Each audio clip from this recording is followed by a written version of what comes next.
Thabo sits at his desk, scrolling through his phone when he realizes that the money is not where he put it. Suddenly alert, he stands up. No, he says, pacing toward the filing cabinet. He panics as he opens the drawers, looking for the bag. He then realizes what happened. Kwaito took the money. He rushes back to his desk and dials Kwaito with panic all over his face. Welcome to Cat Recaps, where I help you catch up on the latest episodes of Skeem Saam. Meanwhile, Pax and Sheay share an emotional moment. Pax says softly, "I thought about it," and Sheay asks, "The conversation we had?" Pax nods. He admits that he feels like she doesn't want a relationship because of his wheelchair, but Sheay reassures him gently, "Thanks. Wheelchair or not, you'll always be that guy. Cute, funny, naughty." Pax smiles faintly, denying it. "I'm not naughty," he says, teasing. Maybe other things would look naughty. Sheay rolls her eyes. "Oh, please." Pax insists. "There'll always be a naughty side of you," but Shay's tone softens. "The point is, you'll always still be that guy." She explains she's not in a good space for a relationship right now. Pax listens quietly and says, "It's fine." Sheay suggests they try to keep their friendship, ending with a warm "Thank you." Kwaito arrives, answering his phone with a cautious "Hello?" He glances around nervously. "I need to get inside," he says, lowering his voice. He waits, uneasy. "This is taking longer than expected," he mutters. Standing again, tension rising, he adds, "I think someone might be following me." Cat enters. "Did someone follow you?" he asks. Kwaito shakes his head. "No, I used the small gate." Cat points to the window. "That's probably him over there. I'll go and lock it." Moments later, Kwaito says urgently into his phone, "Kwaito, bring back the bug." He covers his mouth, realizing he's said too much. "What's going on?" he asks, but Cat replies firmly from the other side of the door. "Open the door." Kwaito snaps. "I know Cat is in there. Open the door." Cat looks confused but doesn't move. Later, Kwaito comes upstairs with a bag. Boikie's returned some of the money, he explains. Cat frowns. "All right, that crook's trying to cover his tracks." Kwaito tells him he was at the mayor's office when Cat called about Pumesa. "But your call freaked me out," Cat admits. Kwaito asks, "Did you leave without showing the money?" "Yes," Cat says, "but I'll go back there." Kwaito shakes his head. "No." Cat reasons, "It's late now. He's probably knocked off. We'll go there tomorrow." Kwaito nods. "Then we should stay here until tomorrow morning." Both agree. They need to expose the truth. At the hospital, Eunice is in the physical therapy room. She calls Pretty.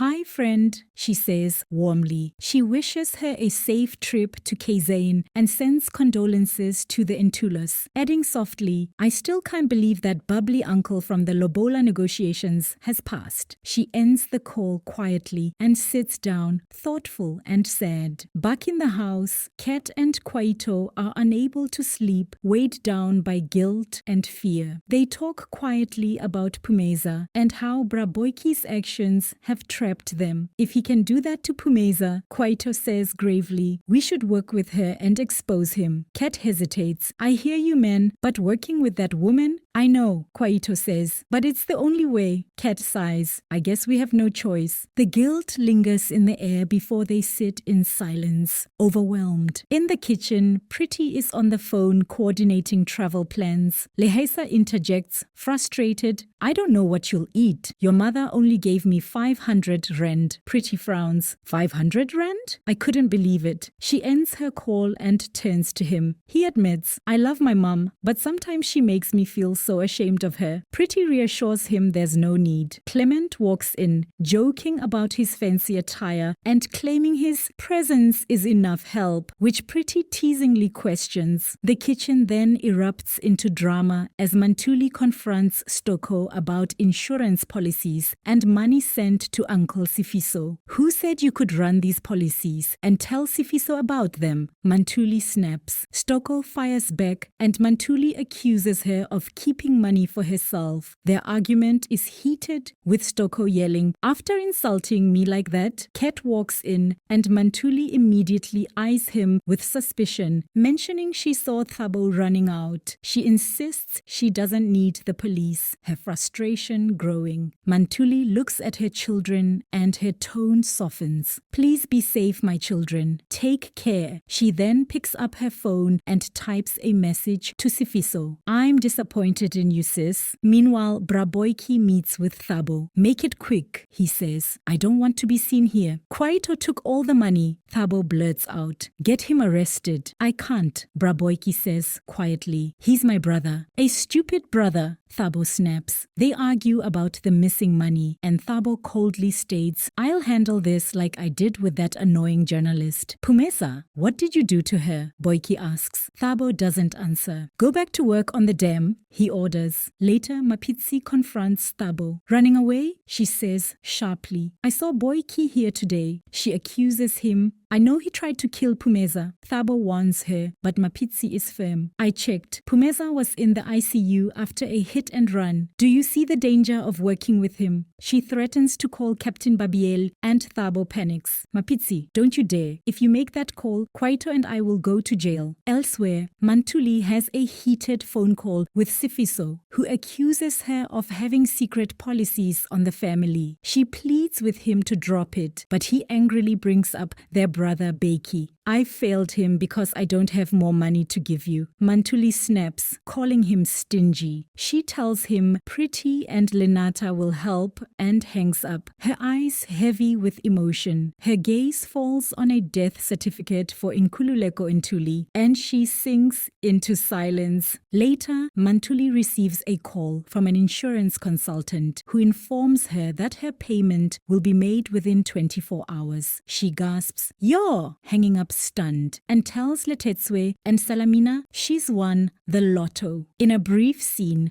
Ramasemola sits in his car when a phone call informs him of a serious problem. His face darkens as he agrees they need to shut down the entire operation. "All right," he mutters. "Time to act." Back at the house, Mantuli kneels in prayer. "Thank you, Lord, for answering my prayers," she whispers. Boikie steps in. "What are you doing here?" Mantuli demands. "You should be ashamed of yourself. An old man taking advantage of innocent kids." "Innocent?" he scoffs. She warns him, "Get out of my house before I call the police." "Call them," he challenges. "And explain how you sold me a house that was in Stoko's name." Then he growls, "Tell that stupid son of yours to bring back my money, or else." He stole a bag with 1 million rand in it. Mantuli says shakily, "If I don't get it soon," Boikie says, "he's done for." He walks out as Mantuli whispers desperately, "Father, please protect us. Please, Lord." At the hospital, Kwaito and Kat rush into Pumeza's room. She lies unconscious. "What's happening? What's wrong with him?" Kwaito asks. "I don't know," Kat says. "We need to get help." Mapitsi walks in. "What's going on? Why are you both here?" "Mapitsi, we need to talk," Kwaito says. "It's serious," Kat adds. "We need your help." Mapitsi is worried. "I heard Pumeza was in the hospital. What happened?" "She's dangerous," Kwaito insists. "We need to expose her." A nurse enters and asks them to leave. They step into the hallway. "Okay, let's go," Kwaito sighs. "We need to figure out what to do next." Kat says, "I'll help you," Mapitsi promises. Inside the room, Pumeza lies motionless, her condition unchanged, the calm before the next storm. That's all for today. Make sure to subscribe and I'll catch you in the next video.